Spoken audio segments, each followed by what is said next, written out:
Ir aš visuomet gyvenu su mintimi, kad man reikia daryti kažką daugiau. Nes mano autoritetas darė dar daugiau už mane. Ir aš visuomet jaučiuosi nepakankama, kad ir ką daryčiau.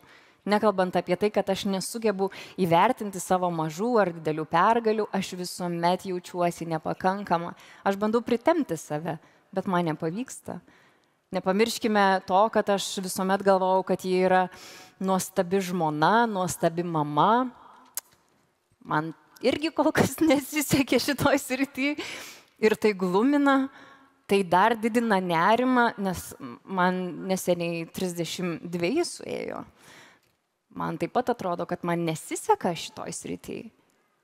Ir tas nuolatinis spaudimas, kurį aš savo uždėjau, man trukdė gyventi, man trukdė džiaugtis paprastais mažais dalykais.